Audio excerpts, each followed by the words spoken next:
என்ன பாருங்க அம்மாளும் எல்லாம் அப்படி லேட்டா வரலாமா? உங்களுக்கு எல்லாம் அந்த பக்கமா ஏற்பாடு பண்ணிருக்கு. இப்படி போங்க, இப்படி போங்க. உள்ள வாங்க, நீங்க உள்ள வாங்க. ஐயா வாங்க, வாங்க. ஐயா வாங்க, உள்ள வாங்க. வாங்க. உங்க பிறந்த நாள் விழா ஒவ்வொரு வருஷம் இதே மாதிரி சிறப்பா நடக்கணும். ரொம்ப நன்றி. வாங்க வாங்க.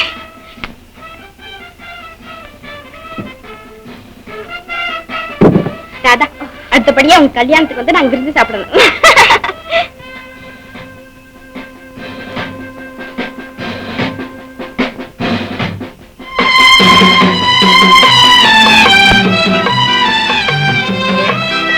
வாங்க வாங்க. ஏன் இங்கே நிக்கிறீங்க? உள்ள வாங்களே. வாங்க வாங்க. இல்ல ராதா, பெரிய பதவியில் இருக்கிறவங்களும் பிரபுக்களும் நிறைஞ்சிருக்கிற உன் மாளிகை அடி எடுத்து வைக்க என் கால் கூசுது. அவங்க எல்லாம் அண்ணனுக்காக வந்திருக்கிறவங்க. எனக்காக வந்திருக்கிறது நீங்க ஒருத்தர் தான். உங்களுக்காகத்தான் நான் காத்துக்கிட்டு இருக்கேன். ஆமா, எனக்கு ஒண்ணு பறிச்சு கொண்டு வரலையா? கொண்டு வந்திருக்கிறேன். ஆனா என்ன? பவன் காசுகளும் வெள்ளி பாத்திரங்களும் நிறைந்திருக்கிற பரிசு மேடையில் இந்த ஏழையின் அற்ப காணிக்கைக்கு இடம் கிடைக்கும். அதெல்லாம் மேடையைத்தான் அலங்கரிக்கும். நீங்க கொடுக்கிற பரிசு என் இருதயத்தையும் அலங்கரிக்கும். கொடுங்க. நம்ம 2 பேருக்கும் பிரியமான இந்த மல்லிகை பூவை தவிர வேற எந்த பரிசு உனக்கு கொடுக்க எனக்கு தெரியும்.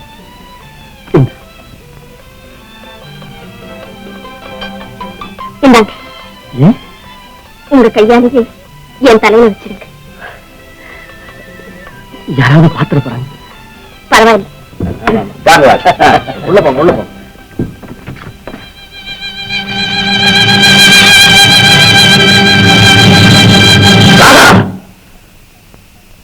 உன் சிநேகிதிகள் காத்துக் கொண்டிருக்கிறார்கள். போவில்லை.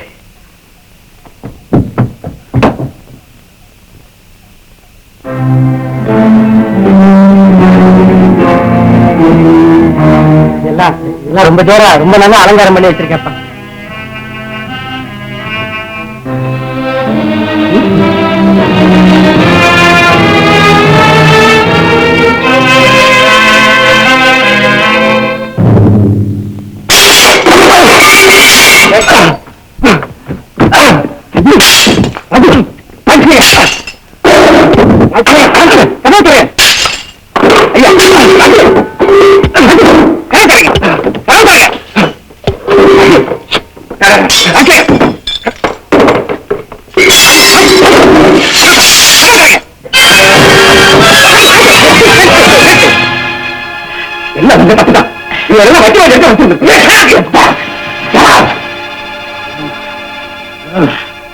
இதுக்கெல்லாம் உனக்கு தகுந்தபடி பாடம் கற்பிக்கல.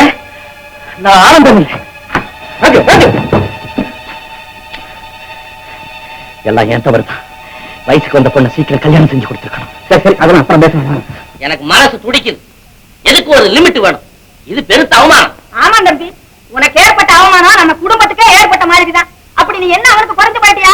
உனக்கு என்ன இருக்க இடம் இல்லையா? குடிக்க கஞ்சி இல்லையா? நீ என்ன அண்ணாடுங்காச்சியா அண்ணக்காவடியா? உங்க அப்பையும் ஒரு காலத்துல இந்த ஊர்ல வண்டி வாகனத்தோடு ஓஹோன்னு வாழ்ந்தவதான். இப்ப மட்டும் நான் என்கிட்ட ஒரு கார் இருந்ததுன்னா 150 மைல் வேகத்துல போய் அவன் வீட்டை கிடிச்சு திம்சம் கலைப்பிடுவேன். மச்சான், அவனை சும்மா விடக்கூடாது. எதுக்கோ போராட்டம் நடக்குது. நம்ம அவமானப்பட்டதுக்கு நாமும் போராடி தீரணும்.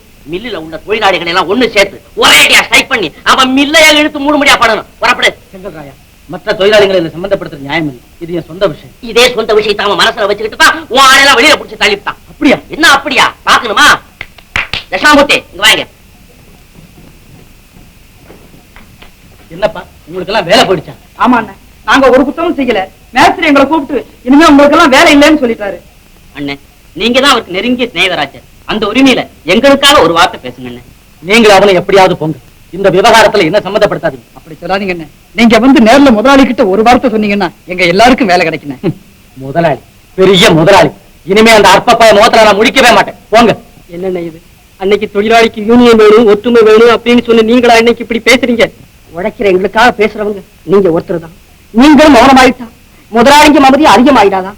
அண்ணே, உங்களுக்கும் முதலாளிக்கும் ஏதோ தகராறா? அந்த காரத்தை மனசுல வச்சுக்கிட்டு எங்களை நிறுத்திட்டு காம்பவுண்டுக்குள்ள பேச்சு அடிபடுது. கேட்டியா மச்சான்? கேட்டியா? இப்பவாது உன் உடம்புல தக்கிதா? அவன் என்ன அவமானப்படுத்துற தனிப்பட்ட விஷயம். அதுக்காக இவங்களை எல்லாம் வேலை இருந்து நீக்கிறதா? என்ன ஆனாலும் சரி, அந்த ராஜசேகரன் ஒரு கை பாத்துறேன். வாங்க.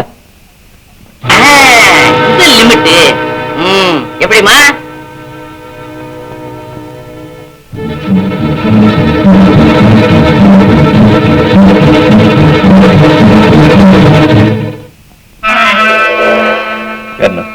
இவர்களை வேலையிலிருந்து நிறுத்தி விட்டாயாமே? எதற்காக? அதை கேட்க நீயா? நான் ஒரு தொழிலாளி. நாங்கள் எல்லாம் ஒரே சமுதாயம். இதில் ஒருவன் பாதிக்கப்பட்டால் அதை பற்றி கேட்க மற்றவனுக்கு உரிமை உண்டு. அந்த உரிமையின் பெயரால் கேட்கிறேன். இவர்கள் நிறுத்தப்பட்டதற்கு நீ சரியான காரணம் சொல்ல வேண்டும். அவசியம் சொல்லத்தான் வேண்டுமோ? ஆம், எதற்குமே காரணம் சொல்லியாக வேண்டிய காலம் இது. அதிகம் வேலை இல்லாத காரணத்தால் ஆழ்குறைப்பு செய்ய வேண்டிய அவசியம் ஏற்பட்டது. அந்த அவசியத்திற்கு குறிப்பிட்ட இவர்களை மட்டும் தான் பலி கொடுக்க வேண்டுமா? இதில் எந்த குறிப்பும் இல்லை. கணக்குப்படி வேலை செய்யாமல் கௌரவ சம்பளம் வாங்கிக் கொண்டிருந்தவர்கள் தான் நிறுத்தப்பட்டிருக்கிறார்கள். அதுவும் தற்காலிகமாக. எனக்காக சொல்லும் நுண்டி சமாதானம் இதை நான் நம்புவதற்கில்லை. I don't care. எனக்கு தெரியும், இது பிறந்த நாள் விழா நிகழ்ச்சியின் பிரதிபலிப்பு. சொந்த விரோதத்தை வைத்துக் கொண்டு எனக்கு நண்பர்களாக இருக்கும் நலிந்தோரையும் மெலிந்தோரையும் உன் காலடியில் போட்டு நசுக்க பார்க்கிறாய். முறைப்படி உன் பலத்தை காட்ட வேண்டியது என்னிடமே தவிர முதுகரம் பெற்ற இந்த பேசும் பிரேதங்கள் மீது அல்ல. சொந்த பழியை தீர்த்துக் கொள்வதற்காக இந்த சந்தர்ப்பத்தை பயன்படுத்திக் கொண்டு என் மீது படையெடுத்து வந்திருக்கிறார். உங்களுக்காக பரிந்து பேச வந்திருக்கிறார் என்று நினைக்காதீர்கள். இல்லை, இவர்களுக்காக தான் பரிந்து பேச வந்திருக்கிறேன். அந்த ஒரு நாள் உன் தங்கையை பார்க்க சென்றதற்காக நீ வேலையிலிருந்து விலக்கப்பட்ட போது இதே இடத்தில் உனக்காகவும் நான் பரிந்து பேசியிருக்கிறேன் என்பதை மறந்து விடாது. அதெல்லாம் பழம் கதை. இடைக்காலத்தில் கிடைத்த இந்த நாற்காலிக்கு மதிப்பு கொடுப்பதற்காக இவர்களின் நட்பை இழந்து விடாதே. நன்றி கெட்டவர்களையும் நயவஞ்சகர்களையும் நண்பர்களாக கருதி என் குடும்ப கௌரவத்தை இழப்பதை விட உன் கூட்டத்தை இழப்பது மேல். சொந்த விஷயத்துக்கு போகாதே. நான் வந்தது நம்மை பற்றி பேசுவதற்கல்ல. நாளெல்லாம் பாடுபட்டு நீ இந்த நிலையில் இருப்பதற்கு காரணமான இவர்களை பற்றி தான் பேச வந்திருக்கிறேன். உன்னை போன்ற சுயநலவாதிகளின் பேச்சை கேட்டு பாவம் ஒன்றுமறியாத இந்த தொழிலாளர்கள் தங்களுடைய இன்பத்தை எல்லாம் இழப்பதைக் கண்டு உண்மையிலேயே நான் அனுதாபப்படுகிறேன். யார் சுயநலவாதி? ஒருவனுடைய சுகத்துக்காக பலர் பாடுபட வேண்டும் என்கிற ஏகாதிபத்திய மனப்பான்மை கொண்டு நீ சுயநலவாதியா, அல்லது பலருடைய நன்மைக்காக ஒருவன் வாழ வேண்டும் என்று சொல்கிற பொதுநல பித்தனான நான் சுயநலவாதியா?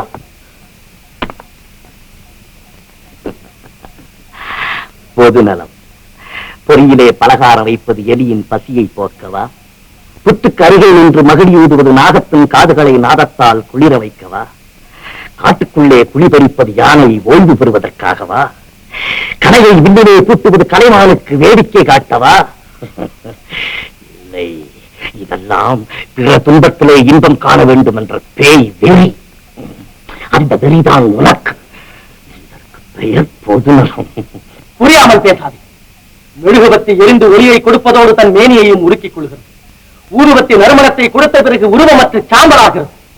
தேய்ந்து தேய்ந்து மனத்தை கொடுக்கும் சந்தனக்கட்டை போன்றவர்கள் தான் தியாகிகளும் பொதுநலவாதிகளும் என்பதை புரிந்து கொள். இப்படியெல்லாம் வேதங்கள் பேசி பிளவு உண்டாக்குவதற்காகத்தான் அன்று என்னிடம் பிடிவாதமாக வேலை கேட்டாய் நீ. இல்லை, உன்னிடம் வேலை பார்க்க ஆசைப்பட்டு ஏன் ஒரு தொழிலாளி முதலாளியாக மாறியிருக்கிறானே என்று இப்பொழுது ஆத்திரப்படுகிறேன். இந்த முதலாளி தான் ஒரு மாஜி தொழிலாளி என்பதை மறந்து விட்டானே என்று. இல்லை இல்லை, இவனும் நம்மோடு வேலை செய்தவன் தானே. இன்று பல பேரை வைத்து வேலை வாங்குகிற அளவுக்கு இவனுடைய நிலை உயர்ந்து விட்டதே என்ற வயிற்றெரிச்சல் உனக்கு. வயிற்றெரிச்சல். தனக்கு தண்ணீர் இல்லாததால் ஒரு செடி கருகுமே தவிர வேறொரு செடிக்கு கிடைக்கிறதே என்ற ஏக்கத்தால் எந்த செடியும் எரிவதில்லை. இந்த தத்துவத்தில் வளர்ந்து கவலை இல்லாத வாழ்க்கை நடத்துகிற என்னை விட்டுவிட்டு எவனாவது கையால் ஆகாதவனிடம் வயிற்றெரிச்சல் கதையை சொல். I can do whatever I like. Those days are gone, Mr. Raju. Now each for all and all for each. இந்த ஆணவத்தால் ஆயிரக்கணக்கான தொழிற்சாலைகள் அழிந்து போயிருப்பதை உனக்கு நான் நினைவுபடுத்துகிறேன். இந்த ஆர்ப்பாட்டத்தால் லட்சக்கணக்கான தொழிலாளர்கள் திண்டாடுவதை நான் உனக்கு நினைவுபடுத்துகிறேன். ராஜு, இனி நாம் பேசிக்கொண்டே போனால் அதன் முடிவு என்ன ஆகும் என்பது நம் இருவருக்குமே தெரியாது. இறுதியாக உன்னை எச்சரிக்கிறேன், இவர்களை மீண்டும் வேலையில் சேர்த்துக்கொள். No, I said no. அப்படியா? மறுபடியும் எச்சரிக்கிறேன். கூட்டுறவு பண்டகசாலை மூடப்பட்டதை எதிர்த்து அன்று எழும்பிய அதே போராட்ட குரல் நாளை இந்த சுவத்திலும் எதிரொலிக்கும். Listen, my boy, listen. இம்முறை உன் போராட்டத்தால் இந்த தொழிற்சாலையின் கதவுகள் பூட்டப்படாது, உன் கைகள் பூட்டப்படும். அதோடு உன் கர்வமும் ஓட்டப்படும்.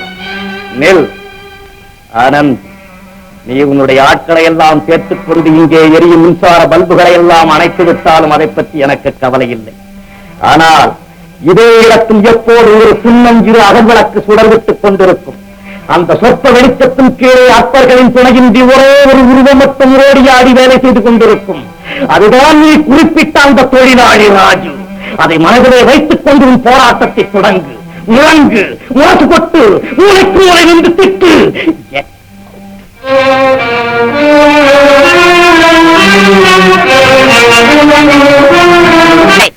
வீரையா, நான் தயவு செய்து கேட்டுக்கிறேன், நீ வேலைக்கு போகாது. ஏன் நாங்களாம் வேலை இல்லாம பட்னியா கிடந்தப்போ நீயா வந்து சோறு போட்ட? உங்களுக்கு இதே வேலையா போச்சு. போப்பா. வாலிப பசங்க எல்லாம் அப்படிதான் பேசுவான், அதுக்காக வளைஞ்சு கொடுத்துறாத. காரு சத்தம்.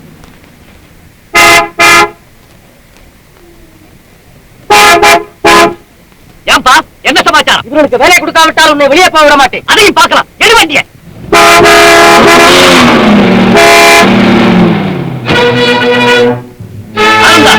நீ அனாவசியமாக எனக்கு தொலை கொடுக்கிறாய்.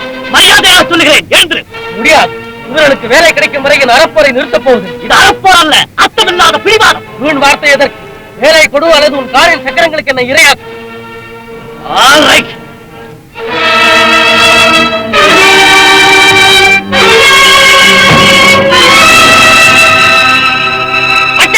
வெற்றி வெற்றி எழுந்திரு. வேண்டாம், முடிவு தெரியும் வரையில் இப்படியே இருக்கிறேன். இப்படியே இருந்தீங்கன்னா கழுத்தை சுழிச்சிக்கும். ஒரு தங்காணி கொண்டாட்டுமா?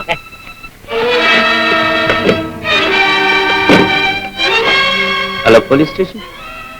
Rajasekhar speaking. Inspector, good morning, good morning. Can I speak to DSP? Yeah. Thank you.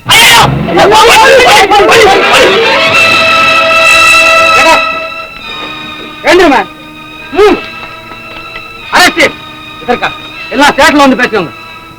அப்புறம் எவ்வளவோ கெஞ்சிக்க ராஜசேகரன் சம்மதிக்கல. அதுக்கப்புறம் தான் சார் ஸ்ட்ரைக் செய்தேன். தவறு. சட்டப்படியால் அதுக்கு தகுந்த நடவடிக்கை எடுக்கணுமே தவிர எந்த விதமான முன்னறிவிப்பும் இல்லாம இப்படி திடீர்னு ஸ்ட்ரைக் செய்து மற்றவங்களுக்கு தொந்தரவு கொடுக்க கூடாது. இனிமே இந்த மாதிரி கலவரங்களில் ஈடுபடாதீங்க. உங்களுக்கு இது ஃபர்ஸ்ட் டைம் ஆனதுனால வார்ன் பண்றேன். Thank you. Mister Rajasekar, proprietor of Radha factory. மாரதி,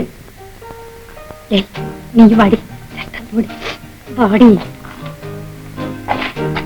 Malathi, my sister.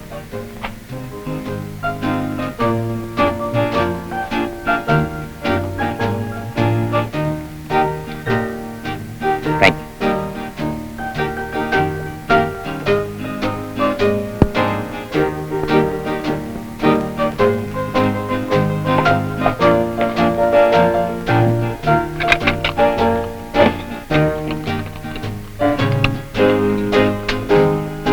அப்போ மிஸ்டர் ராஜசேகர், 2 கல்யாணத்துக்கு டேட் பிக்ஸ் பண்ணி விடலாம் இல்லையா? முதல்ல என் தங்க கல்யாணத்தை முடிச்சிடலான்னு ஆசைப்படுறேன். நானும் அப்படித்தான். எனக்கு முன்னாடி என் தங்க கல்யாணம் முடியாது. அப்படின்னா 2 கல்யாணத்தையும் ஒரே டேட்ல பிக்ஸ் பண்றது தவிர வேற வழி இல்லை. மிஸ்டர் ரத்னம், மனசு புறம் சொல்றேன். படிக்காத நான் ஒரு படிச்ச பெண்ணை எப்படி கல்யாணம் செஞ்சுக்க முடியும்? படிச்ச நான் மட்டும் படிக்காத பெண்ணை எப்படி கல்யாணம் செய்துக்கிறது? கரெக்ட், சரியான கேள்வி. என் தங்க உங்களுக்கு தகுந்தபடி அனுசரிச்சு நடந்துக்கும். அதே மாதிரி என் தங்கையும் உங்களுக்கு தகுந்தபடி அட்ஜஸ்ட் பண்ணி நடக்கும். நியாயமானவா மிஸ்டர் ராஜசேகர், இந்த விஷயத்துல உங்க பிடிவாதத்தை நீங்க கொஞ்சம் விட்டுத்தான் கொடுக்கணும். ஏன்னா உங்க தங்கைக்கும் கல்யாணம் நடக்கணும், அவர் தங்கைக்கும் கல்யாணம் நடக்கணும். இடையில இருக்கிற நீங்க 2 பேரும் இப்படி தகராறு பண்ணிட்டு இருந்தா இதனால பாதிக்கப்பட போறது உங்க 2 பேருடைய தங்கைகள் தான் மறந்துடாதீங்க. சரி, உங்க இஷ்டம். எப்படியோ என் தங்கைக்கு சீக்கிரம் கல்யாணம் ஆனா சார். வெரி குட், விடுங்க. ஏண்டி, இவரை பார்த்த படிக்காத தெரியுது. வார்த்தை உச்சரிப்பிலேயே சப்த சுரமும் ஒலிக்குது. இந்த ப்ரொனன்சியேஷன் நம்ம ப்ரொஃபசர் கூட வராதுடி. சான்ஸ் விட்டுடாத.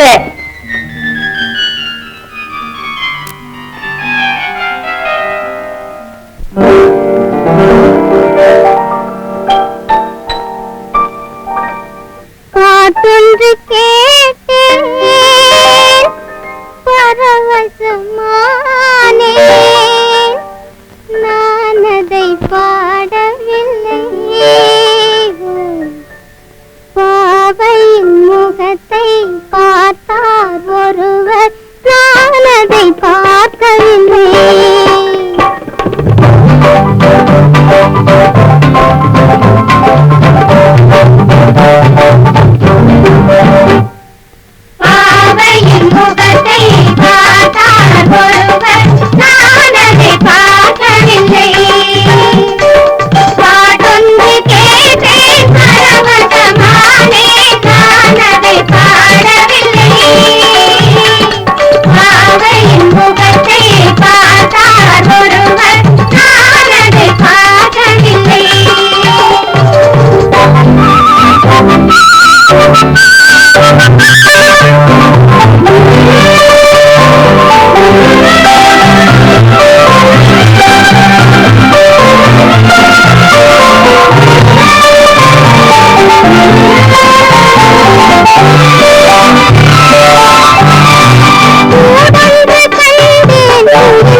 சிரித்தேன் காணவில்லை இருவர் நினைவு மயங்கியதாலே யாரோடு பேசவில்லை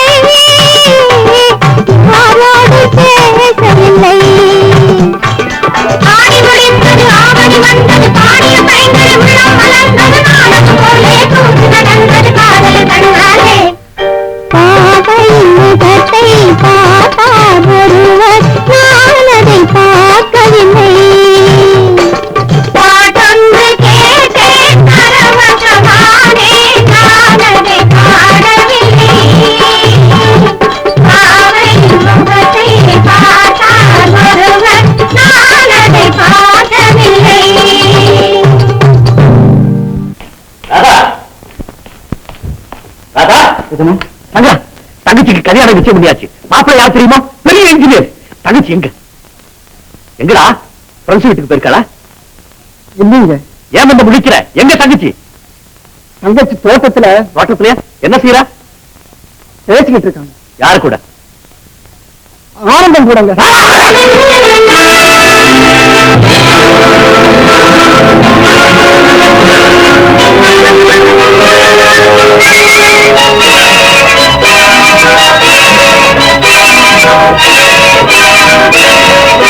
ஏன் அவசரப்படுறீங்க?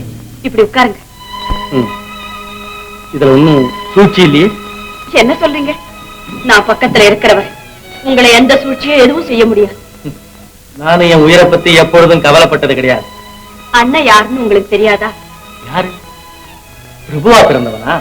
இல்ல, ஏழையா பிறந்து எத்தனையோ நாள் பட்டினி கடந்து எவ்வளவோ பாடுபட்டு உயர்ந்த நிலைக்கு வந்தவன். வந்த உடனே வர்க்கபேத புத்தகத்தை வாசிக்க தொடங்கி தன் கடந்த கால வாழ்க்கையை மறந்துட்டான். இப்ப அவன் பாட்டாளி ராஜீவ், பணக்கார ராஜசேகர். நீங்க நினைக்கிறது தவறு. ஆமா, நான் உங்க கூட பேசுறதும் அதை விட பெரிய தவறுதான். யார் அப்படி சொன்னது? வேற யாரு? பழைய ஸ்நேகிதன் கூட பார்க்காம இன்னொருத்த முன்னால வச்சு என்ன அவமானப்படுத்தினானே உங்க அண்ணன், அவன்தான். ஆத்திரப்படாதீங்க, நம்ம கல்யாணத்துக்கு அப்புறம் எல்லாம் சரியா போயிடும். கல்யாணம் நடந்தாத்தானே? அந்த நம்பிக்கையை நான் அடியோட இருந்தது. ராதா, உங்க அண்ணன் நம்ம காதல் பாதையில குறுக்கிடும். இதோ பாரு, நீ என்ன காதலிக்கிறது உண்மைதானே? இதுல பொய் என்ன இருக்கு? அப்படின்னா இப்பவே நீ என் கூட புறப்படு. நாளைக்கு நம்ம கல்யாணம். இது நடக்காத காரியம். ஏன், என் மேல உனக்கு நம்பிக்கை இல்லையா? நிறைய இருக்கு. தைரியம் இல்லையா? இல்ல, அதை எனக்கு கொடுக்காதீங்க. அந்த மாதிரி தைரியம் எந்த பெண்ணுக்குமே வரக்கூடாதுன்னு நினைக்கிறவன். எனக்கு முறையோட கல்யாணம் செஞ்சு அத கண்குளிர பார்க்கணும்னு அண்ணா எவ்வளவோ மனக்கோட்டை கட்டியிருக்காரு. அதையெல்லாம் ஒரு நிமிஷத்துல உடைச்சிருந்துட்டு உங்களோட வர்றது நியாயமா? உங்க அண்ணன் என்ன அவமானப்படுத்துறது மட்டும் நியாயமா? என்ன இருந்தாலும் உங்களுக்கு அவர் மச்சனராக போறவர் தானே. மச்சின மாட்டுங்க விலங்கேன்னு உரிமையின ஒரு மாளிகை புலி எனக்கு மச்சின. ராதா, உங்க அண்ணன் முன்னால நம்ம கல்யாணம் நடக்கணும்னு நீ விரும்பினா அவன் செய்த அவமானத்துக்கு பதிலா என் காலில் விழுந்து மன்னிப்பு கேட்கணும். என்ன, உண்மையத்தான் சொல்றீங்களா? ஆமா. வேண்டாங்க, தயவு செஞ்சு அந்த எண்ணத்தை மட்டும் விட்டுடுங்க. வேணும்னா நான் உங்க காலில் விழுந்து மன்னிப்பு கேட்டுக்கிறேன். வேடம் புறாவை காயப்படுத்தின குற்றத்திற்காக வேறொருத்த அதுகிட்ட மன்னிப்பு கேட்கிறதா? நல்ல வேடிக்கை. இல்ல, இது வேதனை. இதனால நம்ம எதிர்காலமே பாதிக்கப்படும். அண்ணன் எனக்காக வாழறவர். நீங்க பார்த்து ஆனந்தப்படுற அளவுக்கு நான் அலங்காரமா இருக்கிறதே அவராலதான். எனக்கு அவர் கொடுத்திருக்கிற சுதந்திரத்தாலதான் உங்களை நான் தைரியமா காதலிக்க முடிஞ்சது. உங்களை நான் கல்யாணம் பண்ணிக்க போறதுக்கு அண்ணன் தான் காரணமா இருக்க போறாரு பாருங்களேன். அண்ணன் அண்ணன் அண்ணன், உங்க அண்ணனை பத்தி நீதான் பெருமையா பேசிக்கணும். எங்க அண்ணனை பத்தி எல்லாருமே பெருமையா பேசணும் தான் நான் ஆசைப்படுறேன். ஓ அண்ணன் உனக்கு உயர்வா இருக்கலாம். ஆனா அந்த அயோக்கியன் அறிவு கட்டவனை மச்சனன்னு சொல்லிக்கிறதுல எனக்கு பெருமை இல்லை. நிறுத்துங்க, இனிமே நீங்க அவரை பத்தி இப்படி எல்லாம் பேச அனுமதிக்க மாட்டேன். அவர் எனக்கு அண்ணன் மட்டும் இல்லை, குழந்தை பிராயத்திலிருந்து என்னை எடுத்து வளர்த்த தாய், குறைவில்லாம எனக்கு வேண்டியது செஞ்ச தகப்பு, நான் கொண்டாட வேண்டிய தெய்வமே அவர்தான். அப்படின்னா என்ன மறந்து?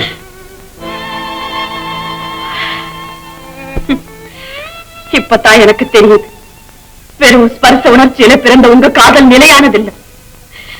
ஆனா அண்ணன் என் மேல வச்சிருக்கிற அன்பு அப்படிப்பட்டதில்லை. அது எங்க பிறவியோட சேர்ந்து பிறந்த ரத்த பாசம். எனக்காக அவர் தான் சொத்து சுகங்களை இழக்கலாம்.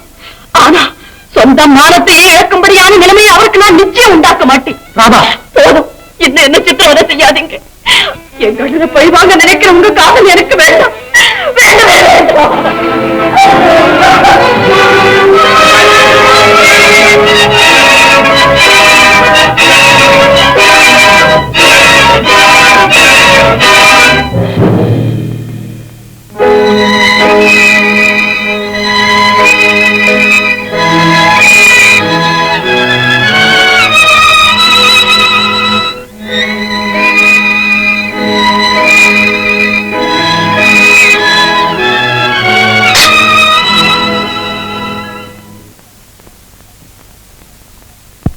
அண்ணா காஃபி. ராதா, ஏமா ஒரு மாதிரியா இருக்க? ராத்திரி எல்லாம் தூங்கலையா? நல்ல தூங்கினே. ஏமா என்கிட்ட போய் சொல்ற? உன்னை எனக்கு தெரியாது, உண்மையை சொல்லு. அண்ணா, உங்களுக்கு நான் துரோகம் செஞ்சுட்டேன்னா. துரோகமா? நீயா? இன்னொரு தடவை அப்படி எல்லாம் சொல்லாது. அண்ணனுக்கு தங்க துரோகம் செய்ததா கதைகள் இருக்கலாம், ஆனா நம்ம வாழ்க்கையில் அப்படி எல்லாம் நடக்க முடியாது. இல்லைன்னா உங்களுக்கு தெரியாம என் மனசை நான் இழந்துட்டேன். அதனால நேற்று ராத்திரி வரையில குற்றவாளியா இருந்தேன். இப்ப திருந்துட்டேன். நான் செஞ்ச குற்றத்துக்கு நீங்க ஏதாவது தண்டனை கொடுத்தாதான் எனக்கு நிம்மதியா இருக்கும். தண்டனை தானே கொடுக்க. உனக்கு சீக்கிரம் கல்யாணம். அண்ணா. ஆமாம்மா, மாப்பிள்ளை பெரிய இடத்து பையன், இன்ஜினியர். உனக்கு விருப்பம் தானே? விருப்போ எதுவுமே எனக்கு கிடையாது அண்ணா. உங்க அன்பின் அஸ்திவாரத்தில் எது அமைக்கப்படுது அதுதான் என் குடும்பம். எனக்கு கணவரா வரப்போறவர் எங்க அண்ணன் மேல நான் கொண்டிருக்கிற அன்பு ஆதரிக்கிறவராத்தான் இருக்க முடியும். அழிக்கிறவரா இருந்தா அதை மட்டும் என்னால் அனுமதிக்கவே முடியாது. எனக்கு என்ன பேசுறதுன்னே தெரியல. ராதா, நான் உனக்காக பார்த்து வச்சிருக்க மாப்பிள்ளைய நீ பார்க்க வேண்டாம் அம்மா. வேண்டாம். குருடு நொண்டி முடமா இருந்தாலும் சரி, என் கண்ணை யார பார்த்து நிச்சயம் பண்றாரு அவர் தான் என் கணவன். உன் ஒவ்வொரு வார்த்தையும் என் உயிரையே ஆக்கிரமிக்கிறமா. ட்ரெஸ் பண்ணிட்டு ரெடியா நான் மாப்பிள்ளை கூட்டிட்டோம்.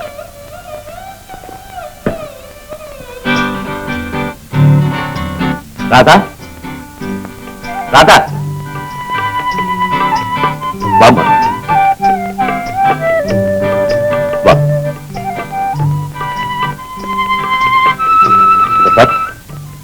மாப்பிள்ளை வந்திருக்க. வணக்கம்.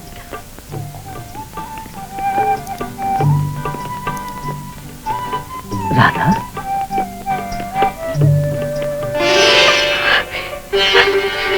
நீங்க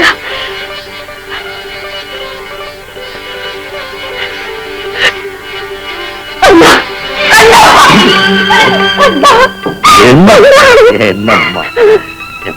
அண்ணா, நான் விரும்பினவரை கல்யாணம் செய்துக்கலாங்கிற ஆசை கலந்த நம்பிக்கை நேற்று ராத்திரியே என்னை விட்டு போயிடுச்சு. இப்போ நீங்க அவரையே அழைச்சுக்கிட்டு வருவீங்கன்னு நான் நினைக்கவே இல்லைன்னா. நீங்க மனிதரே இல்லை, கடவுள். இல்லம்மா, இல்ல.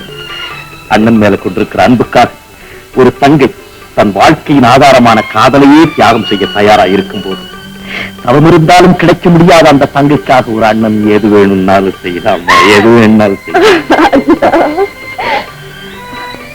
அப்படின்னா அவர் கல்யாணம் செய்துக்க நிபந்தனை எனக்கு தெரியும். நான் எதுக்குமே தயாரா தான் இருந்தேன். ஆனா ஆனந்தன் அவ்வளவு தூரம் என்னை கொண்டு விட்டு போல. அதுக்காக அவனுக்கு நன்றி தெரிவிக்கும்.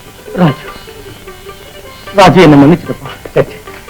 என்னை நடந்ததை மறந்து ஆனந்தா, நான் என் கண்ணையே உங்ககிட்ட ஒப்படைக்கிறேன். அதுல ஆனந்த கண்ணீரை தான் நான் எப்பவும் பார்க்கிறேன். அது என்னுடைய கடமை. நீ கவலைப்படாத. நன்றி ஆனந்தா, மிக்க நன்றி. அம்மா, மஞ்சள் குங்குமத்தோட நீ நீடுவே வாழணும் தாயே.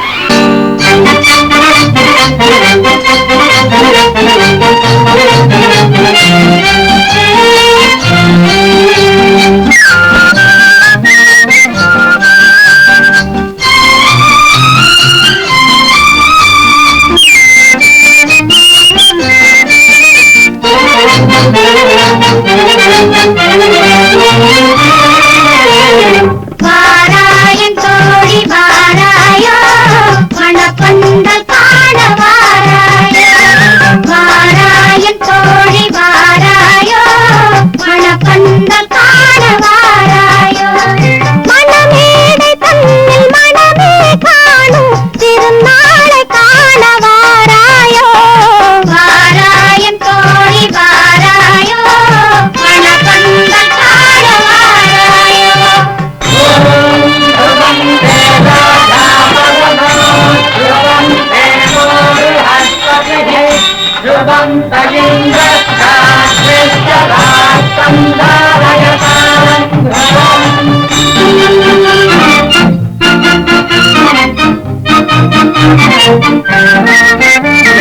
மன்ன கோலம் கொண்ட மகளே புதுமா கோலம் போடுமையிலே உன்ன கோலம் கொண்ட கண்ணியே நம் குலம் வாழ பாடு குயிலே சிரிக்காத வாழும் சிரிக்காதோ திருநாளை கண்டு மகிழாதோ சிரிக்காத வாயும் சிரிக்காதோ திருநாளை கண்டு மகிழாதோ வாராயத் தோழி வாராயோ மனப்பந்தல் காண வாராயோ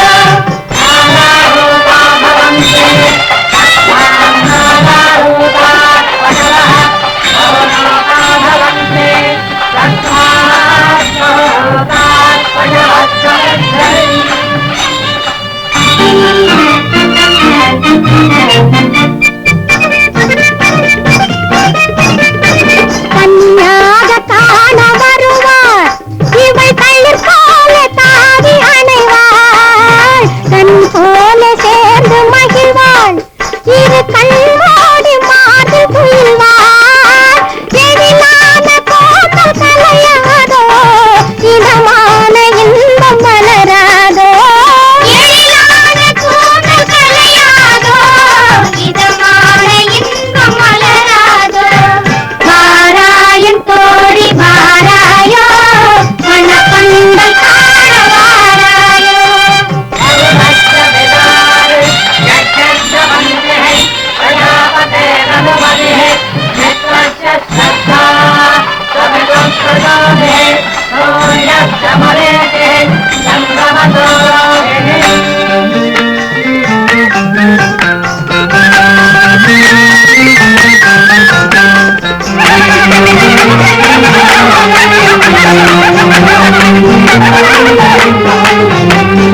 மலராத பெண்மை மலரும் முன்பு தெரியாத உண்மை தெரியும் மயங்காத கண்கள் மயங்கும் முன்பு விளங்காத கேள்வி விளங்கும் இரவோடு நெஞ்சம் உருகாதோ இரண்டோடு மூன்று வளராதோ இரவோடு நெஞ்சம் உருகாதோ இரண்டோடு மூன்று வளராதோ வாராயன் தோழி வாராயோ மனப்பந்தல் காண வாராயோ மனமேடை தன்னில் மனமே காணும் திருநாளை காண வாராயோ வாராயன் தோழி வாராயோ மனப்பந்தல் காண வாராயோ